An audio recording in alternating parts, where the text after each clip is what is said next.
Your son, he's gone. He was weak and foolish, like his father. So I destroyed him.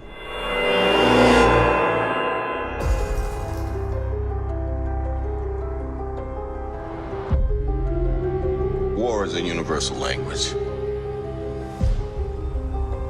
I know a renegade soldier when I see one.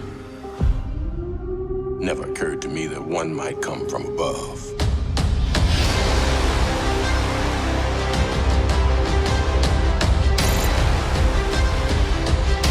Space invasion, big car chase. Truth be told, I was ready to hang it up till I met you today. All right, hello and welcome to a special edition of the Weak and Foolish Movie Podcast. My name is Job Ang, and with me is Mike Tang. Mike Tang. Yes, we are recording in a car. We just watched Captain Marvel, or is it Marvel? Captain Marvel, the latest offering from the Marvel Studios franchise, the Marvel Cinematic Universe. And we wanted to record a special podcast. This is fresh impressions. So before we get started, I'm going to read the description. All right, Captain Marvel is an extraterrestrial Kree warrior who finds herself caught in the middle of an intergalactic battle between her people and the Skrulls. Living on Earth in 1995, she keeps having recurring memories of another life as U.S. Air Force pilot Carol Danvers. With help from Nick Fury, Captain Marvel tries to uncover the secrets of her past while harnessing her special superpowers to end the war with the evil Skrulls. Let's start with some impressions. Mike, why don't you tell me a little bit of what you thought of this movie? Yeah, and just to clarify, we're going to just first talk about non-spoiler Yes. impressions. Job and I actually, after the movie, we purposely didn't talk to each other about what we Just thought. walked in silence. Yeah, we were just like pointing out random things on the way back to the car, like, oh, that looks pretty cool, Alien Descent at the block. It's like a 3D event. But anyways, that's not the point. Yes. So my impressions of the film. I would say I liked the movie. I didn't love it. I thought Brie Larson was good as Captain Marvel. The script didn't feel as strong as other Marvel films. It's definitely not one of the better scripts of the franchise. And I feel like Captain Marvel, the character, could have been a lot more interesting and more expressive, I think. She just didn't. I felt like she didn't have a lot of material to work with. Like, she was just mostly If you've seen the trailers, she's pretty serious and doesn't really show that much expression. And I felt like that was what she was like in the movie. I did enjoy a lot of the references to the '90s. As you saw in the trailer, they were, it starts off with a Blockbuster video. Yes. Yeah. And there's a lot of other '90s references like that. Especially to the internet. They kind of rip on the internet in the 90s a lot. De-aged Samuel L. Jackson and Agent Coulson. Yes. That was really cool to see. Yeah. And the movie references heavily to two other Marvel Cinematic Universe movies. And I would say if those movies aren't if you don't really remember those movies, I highly recommend you go back and rewatch them. Yeah. The first movie is Avengers, the first Avengers movie, and the second is Guardians of the Galaxy. That's right. If you don't really remember those movies, you're going to miss a lot of the references in this film and a lot of the cool nods that it has and how it connects to the rest of the MCU. Right. Yeah. So I don't want to take up all the... I don't want to say too much. I want to let you also speak too. So no worries. Yeah.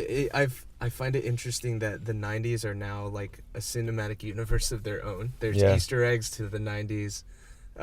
Yeah. We live in a cinematic universe now. The references and the Easter eggs are... I think there were so many 90s nods in the same way that Marvel usually references their own films. That was kind of cool. My impressions of this movie are that it was a lot of fun. I've realized that I tend to file Marvel movies now. We have so many but I tend to file them in several categories. One are like the grade A, like saga movies, you know, kind of like the number episodes in Star Wars. I think of the Avengers movies, the big event movies as like Civil War. yeah, even Civil War kind of was a Avengers movie also. Those are the grade A movies.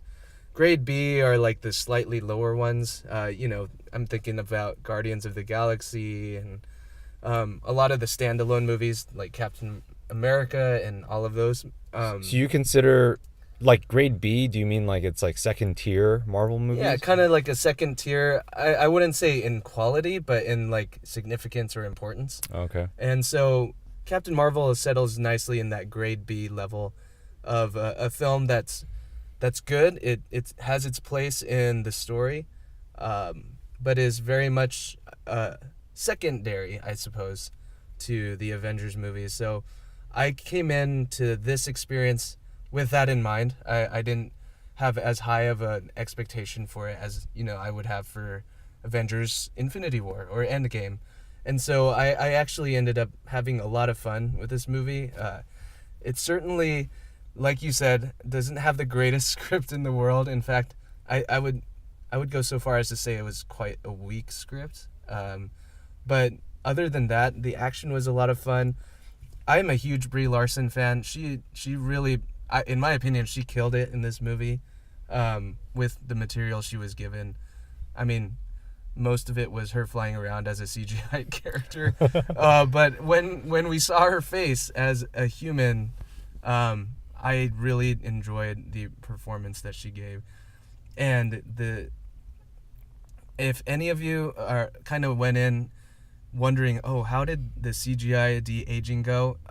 It is quite spectacular, don't you think? I leaned over to you after, in the middle of the reveal of Nick Fury, Mike, and I just was like, this is crazy. I thought it was nearly flawless. Yeah, so we see two characters. I mean, you've seen it in the trailers Right. by now. This is not a spoiler. Yeah, Samuel L. Jackson and, well, I should call him Nick Fury and Agent Coulson.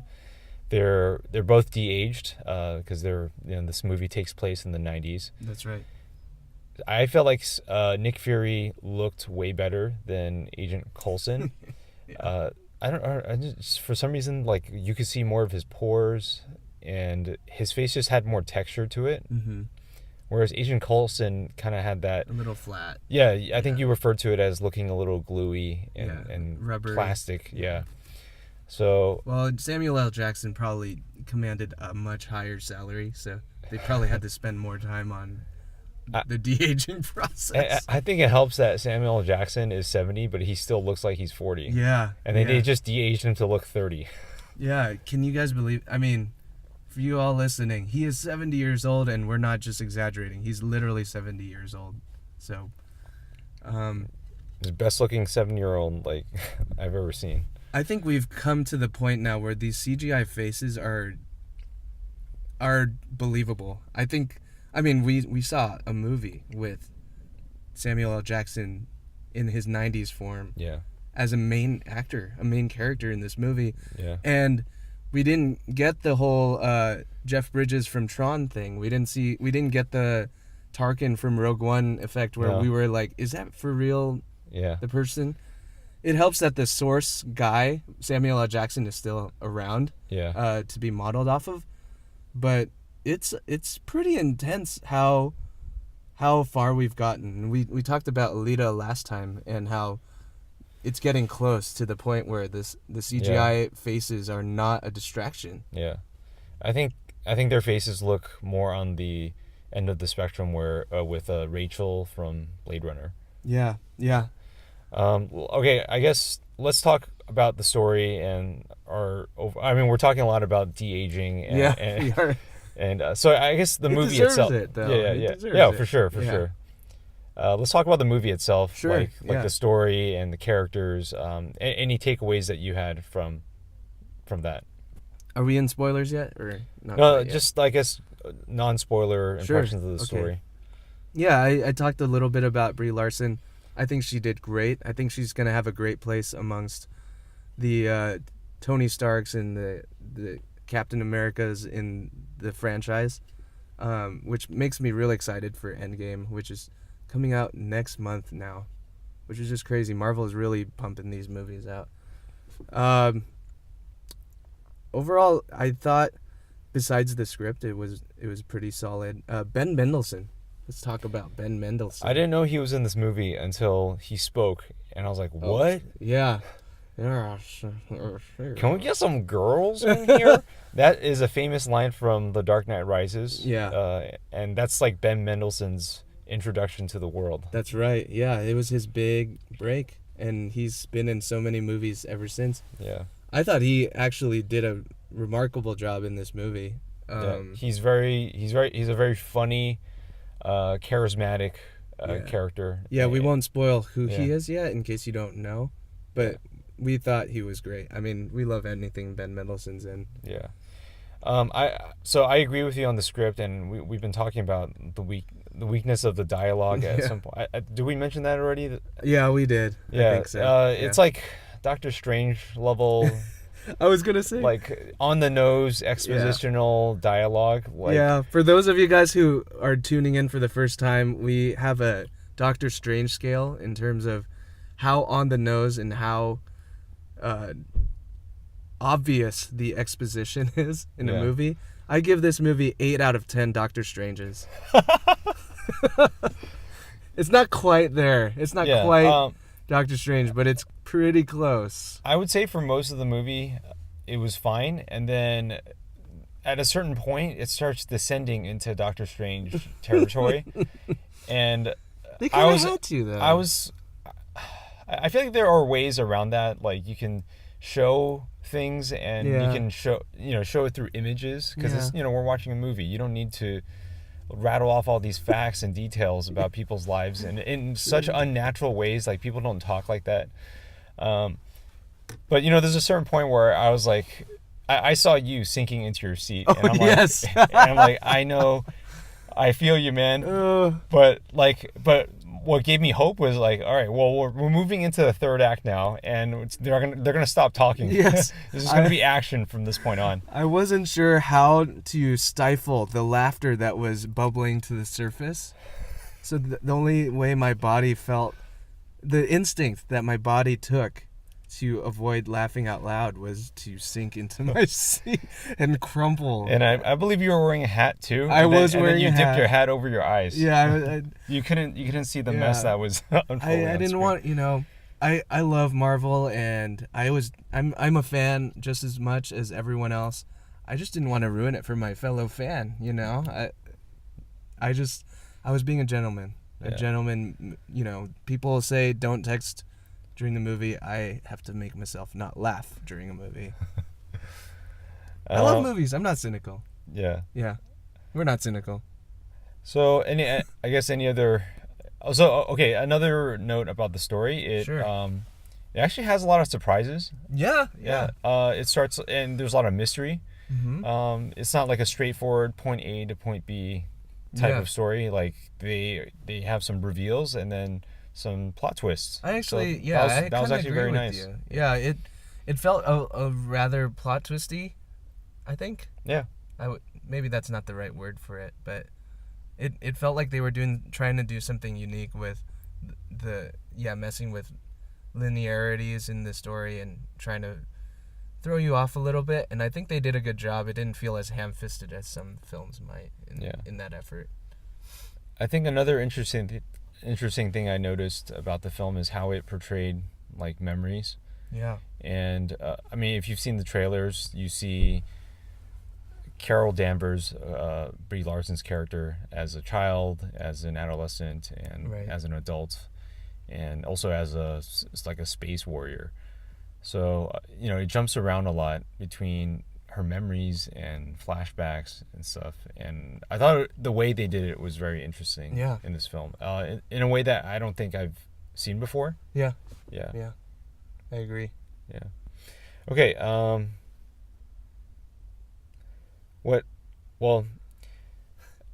guess before we go into spoilers, where does Captain Marvel rank in the list of MCU movies for you? Like, on what end of the spectrum? Like, which movies would you place it around? What number out of like the 30,000 Marvel movies that? So I actually counted before as Oh, we you were did? setting up.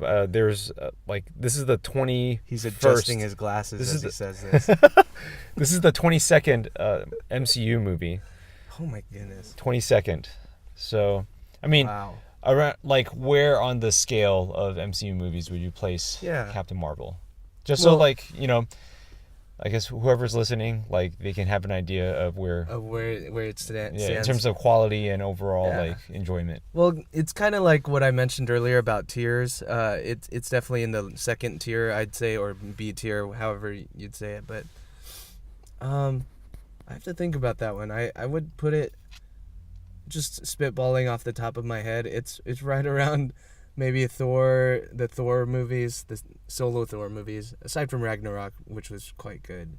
But maybe Dark World-ish, maybe the first Thor. Yeah. And I think a lot of people are gonna say, "Oh my gosh, it sucked," but like I honestly actually enjoyed those ones a little bit more than others did. Okay. Fair enough. Maybe in terms of, yeah, I don't know. What do you think? Where is it for you?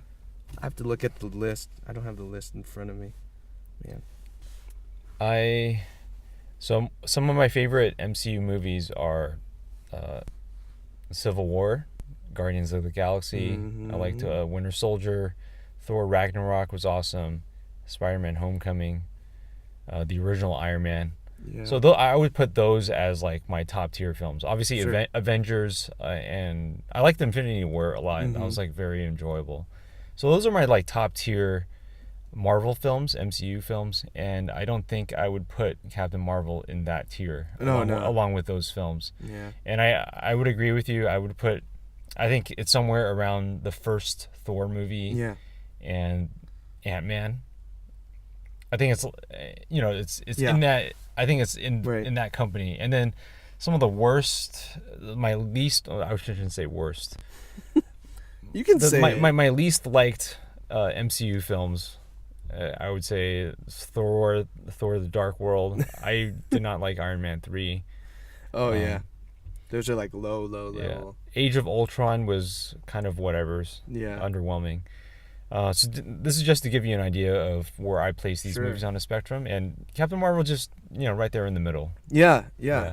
I pulled up the list now, and I wouldn't put it at Thor: The Dark World, which I wouldn't put it there. I think Thor: The Dark World is definitely bottom tier. Yeah, I'm looking at the list now, and I mean, I enjoy all the Marvel movies a little bit, but yeah, I would put it right around Ant-Man also for me. Okay. Around Ant-Man, even around Doctor Strange. I thought Doctor Strange is all right. Okay. Yeah. Aside from the fact that we're using it now as a scale for cheesing dialogue.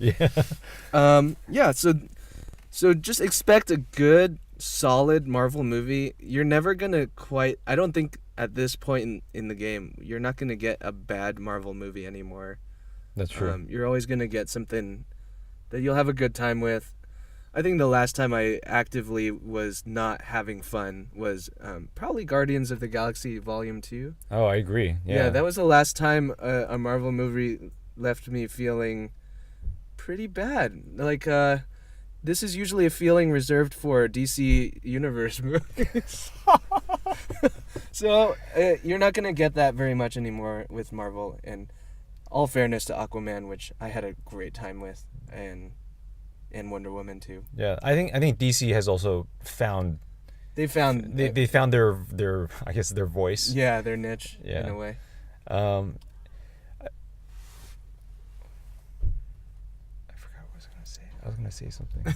It's okay. Shoot, I'll cut this out. Do you wanna move to spoilers? Okay, yeah, so we can move this. yeah, so from this point on, we will be discussing spoilers. So if you haven't seen Captain Marvel yet, please pause or turn off the video, Yeah. and then come back when you have watched it. Yeah. Thanks for listening this far. All right, Okay. spoilers. Spoilers. So the big twist is that the Kree Yes. Or No, the act- scrolls.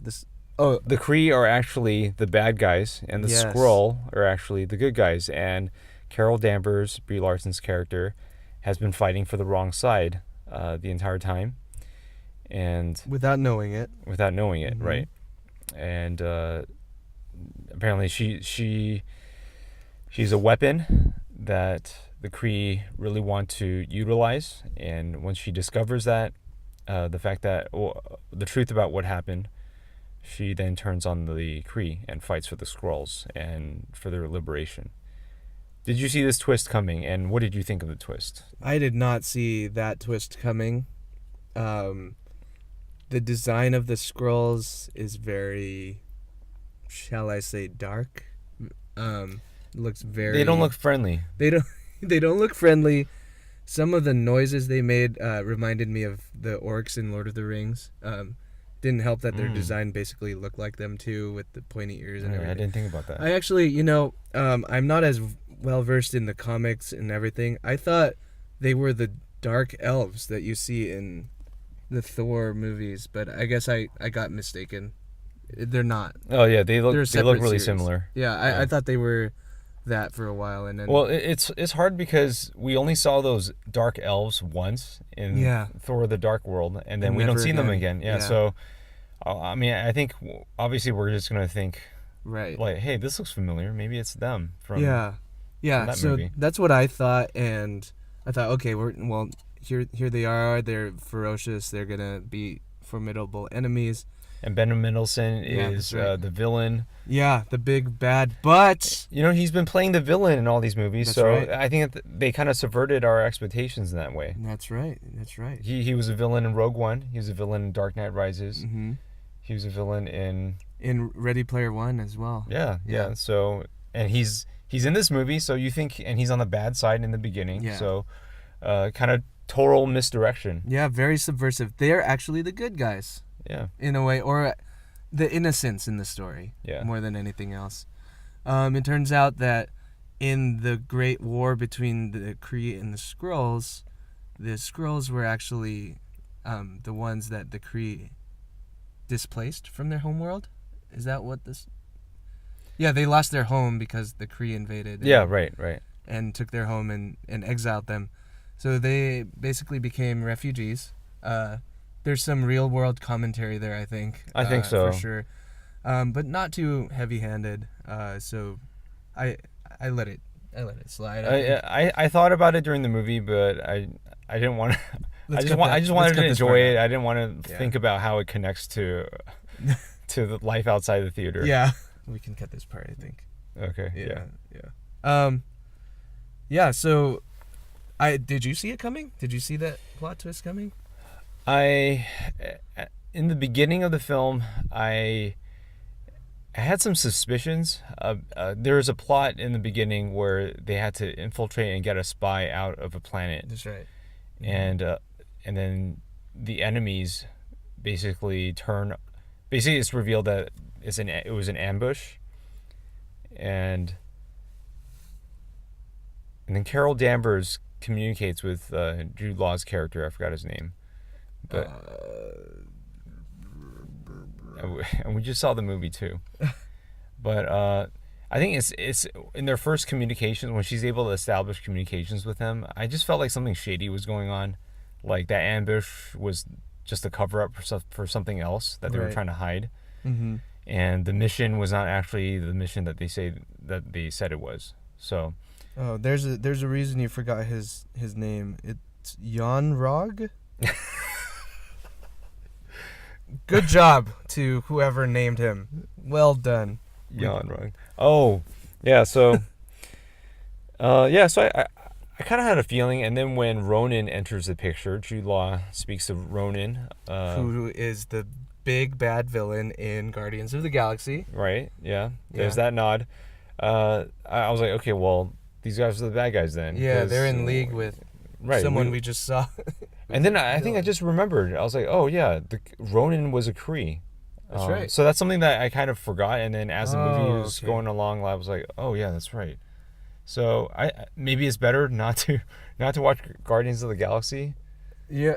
This is where things start to get a little confusing, right? Because are you trying to watch these in chronological order? Are you trying to, Yeah. you know? How fresh does your memory have to be for this? Yeah. I think it actually helped that we kind of forgot that the race that yeah. that Ronan belonged to, and that actually helped us, in didn't terms of forget. experience the. Oh, you didn't? No, I didn't.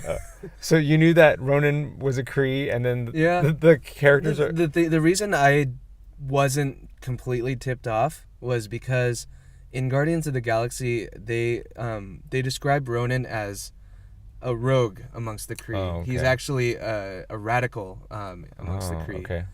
And what we didn't know going in was that Jude Law's character Yon-Rogg and his crew were amongst the radicals, I suppose. I think that's what it was. Okay, I see. But Well, interesting. this was in the 90s. This movie takes place in the 90s, and Guardians of the Galaxy, I'd assume, takes place in the modern day of that time, which was 2014? Yeah, I guess. 2014. Yeah. So, maybe it wasn't the same war. We don't know. Yeah. But yeah, so that's kind of how they shielded that. The blue faces kind of tipped me off, but yeah, I didn't see it coming. It was definitely a surprise. I like that they subverted expectations in that regard. Yeah. Yeah. But I think they made it, at least to me. Maybe I was just buying everything they were selling me. But when Ben Mendelsohn's character starts to be friendly, and starts becoming funny and a jokester, Yeah. I was not sure yet if I fully trusted him. Yeah. And maybe that's because of the performance. Yeah. But I just wasn't sure if he was gonna turn around and screw them over again after regaining their trust. I wasn't sure. Yeah, when he was being all funny, I was like, this is a really weird shift in tone. Yeah, very, very stark change. But, Change. But now, in hindsight, I'm like, okay, well, it makes sense because, Yeah. they're transitioning to the reveal. Yeah. He just so happened to have a black box. How convenient. Oh, yes, the black box. That reveals the big twist in Yeah. the movie. Yeah. What did you think of the fact that, yeah, she really was an Earthling? That Brie Larson's character, Captain Marvel, Carol Danvers, I got to the name eventually. Carol Danvers was actually human. Did you kind of figure that from all the flashbacks? Or? Yeah, I liked how in the beginning of the film we see these, like, it's, the beginning of the film is all 100% in space, like Guardians of the Galaxy but the high society version, Right. military version of Guardians of the Galaxy, and you're just completely immersed in this space world, and then she starts having these flashbacks when the Skrulls are torturing her, Mm-hmm. and then you see like moments of her childhood on Earth, Mm-hmm. and then you see her grow up, Yeah, yeah. and I thought those are really cool moments, and When they were scrubbing her mind like a hard drive. In a way. yeah, right, yeah, And then Mendelsohn's just like, what was that again? What was that? Let's rewind that a little bit more. I wish he said, "Oh, who's that girl in here?" I could have listened to that for the whole movie. I just wanted Ben Mendelsohn mumbling vaguely in my ear. So I had alluded to this earlier, but when they're scrubbing her memories, like Yeah. I said that the way they portrayed memories was interesting.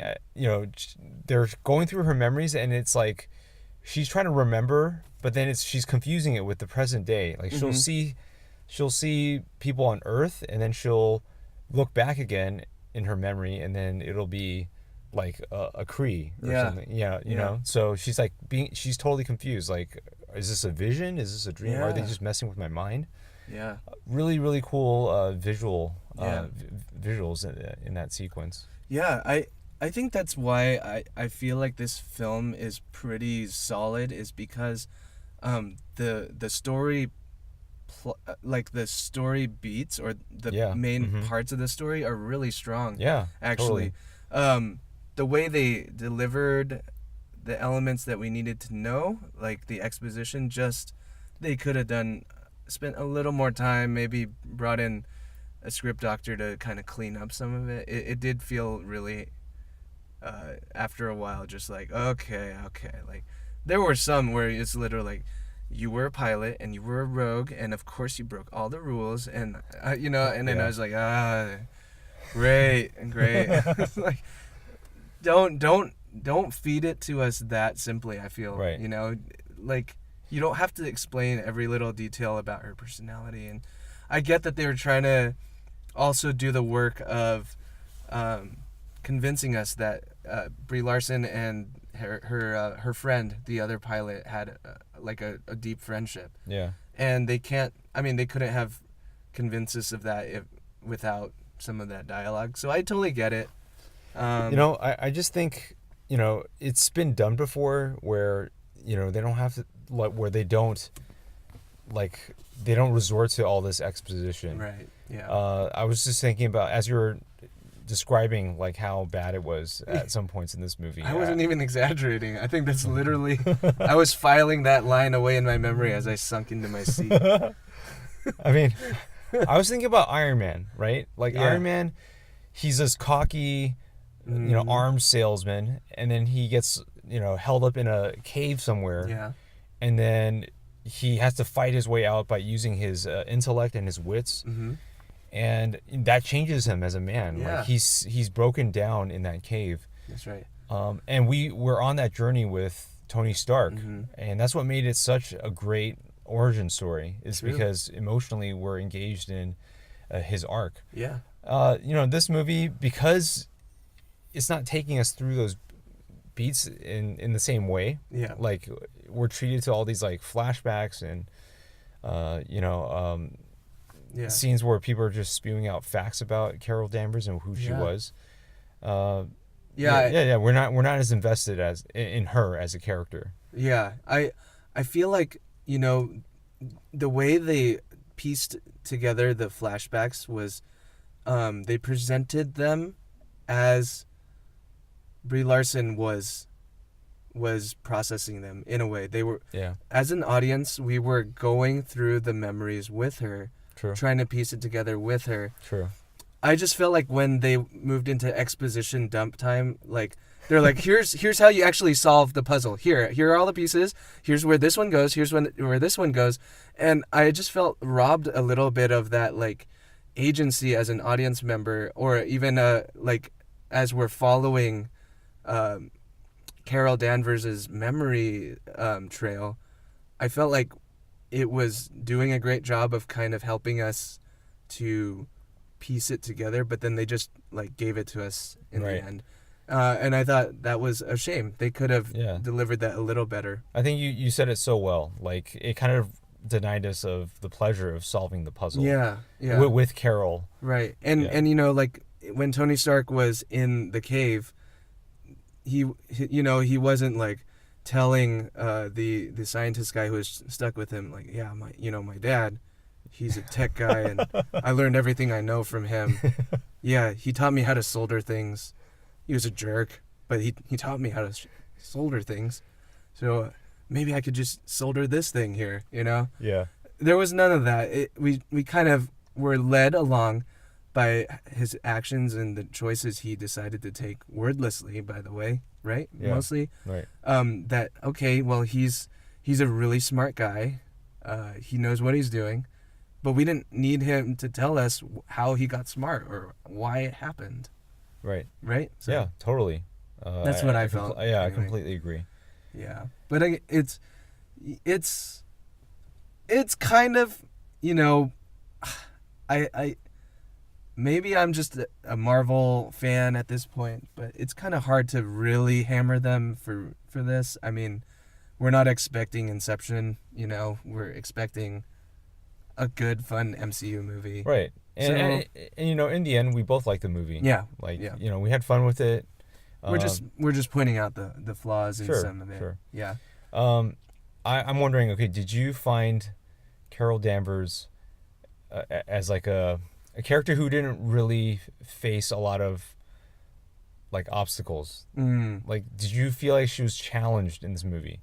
Because I felt like she was really strong, and like I didn't feel like her life was ever in danger. And And especially when the chip breaks and then her true powers come out, then she's like freaking like Super Saiyan, man. She's unstoppable. She's Superman. Like she's awesome. That scene where she comes out and she's glowing and her hair is floating. Oh, like that was great. I wish they didn't awesome. show that in the trailer. Yeah, I mean, but it doesn't matter. Yeah, the moment was still so epic. Great. Got chills.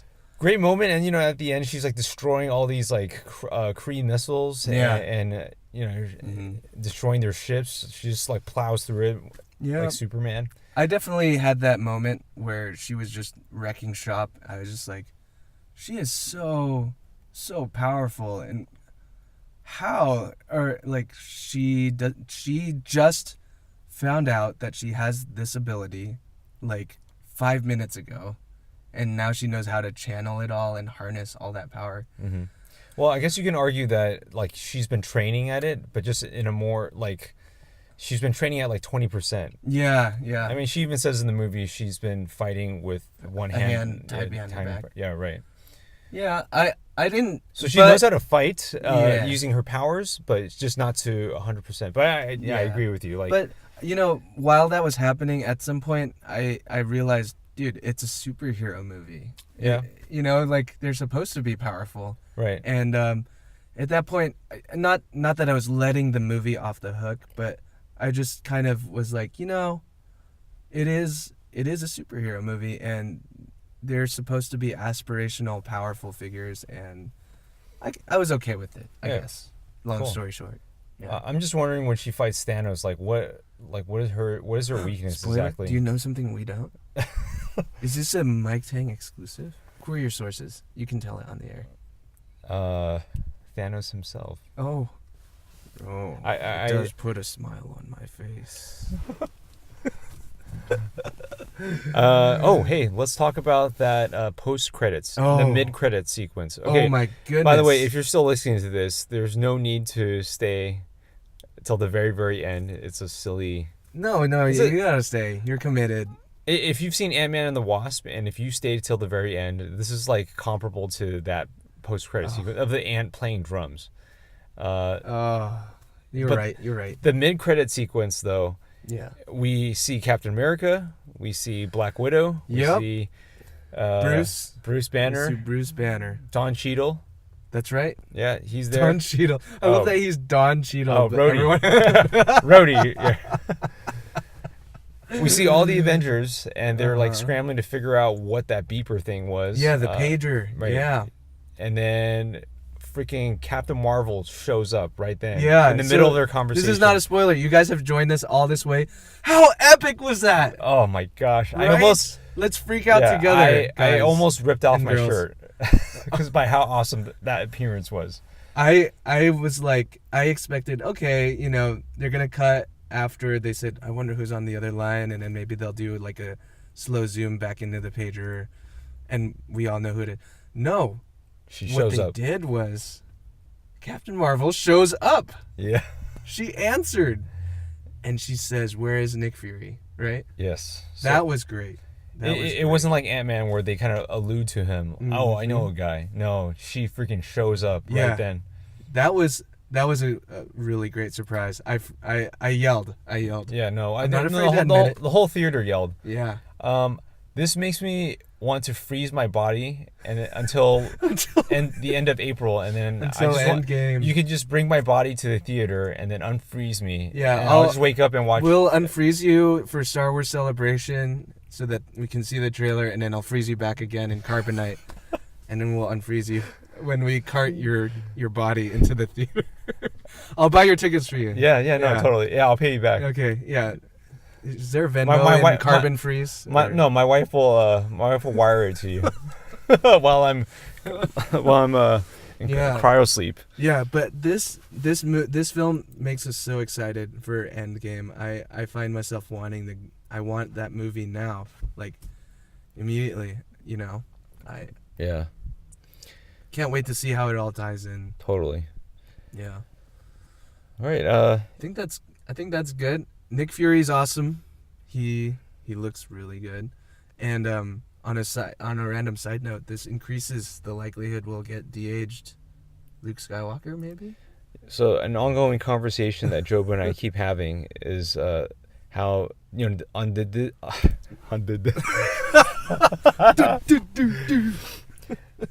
for those of you who don't know. Oh, I gotta do some editing tonight. No. Keep this. On. So.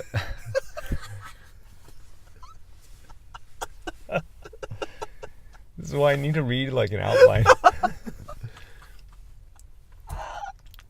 Okay. Anyway, sorry. Go ahead.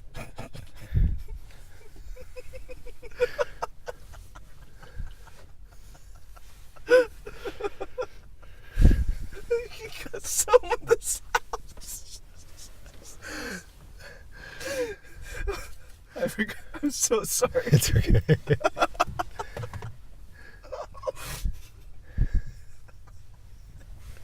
I don't think I've seen you laugh this hard since we talked about Batman vs Superman and Aquaman holding his breath underwater. Aquaman breathing under. He's just go. Help me. Help me.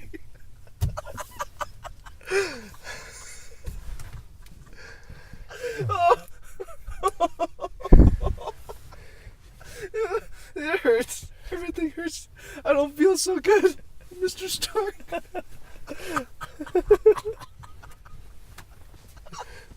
Okay, I'm sorry. What were you gonna say? All right, for those of you who don't know, Disney is launching a streaming service called Disney Plus, and they are going to have a live-action Star Wars show called The Mandalorian. That's going to be exclusive to Disney Plus. This is set 6 or 7 years after Return of the Jedi. 3 years. Oh, only 3 years. 6 years after A New Hope. Okay, Yeah. This might be a little tricky then. No. Yeah. Okay. Well, It'll be right after Return of the Jedi. What we are proposing is that Mark Hamill and Harrison Ford show up on this show in a cameo form, or maybe just a small arc where they play a de-aged version of themselves. Oh. So a de-aged Luke Skywalker, a de-aged Han Solo, and they go on an adventure, a side quest thing where maybe some of the characters in The Mandalorian run into them.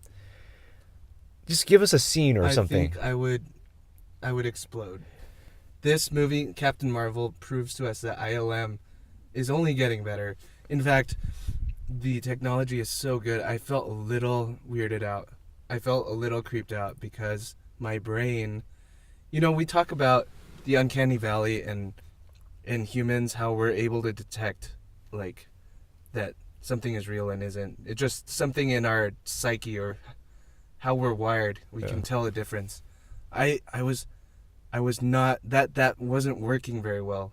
That function. Right. I was believing it. Yeah, totally. That's how good it's become. So anyway, yeah. All right. This has been our review of Captain Marvel. Thanks for sitting with us in my car. We hope you enjoyed it. Go out and see it if you haven't yet. Please let us know your thoughts on the movie. We'd love to know your thoughts. Yeah, comment on the video. Let us know. We'd love to hear your thoughts and your reviews. Yeah. Hopefully you agree with us. If not, that's cool too. Yeah, you can find us on YouTube so far. Maybe we'll eventually put it out on iTunes or something. Yeah. If we're going to keep doing this. Yeah. Thank you for tuning in to the Weekend Foolish Movie Podcast. Have a good one. Bye. Bye.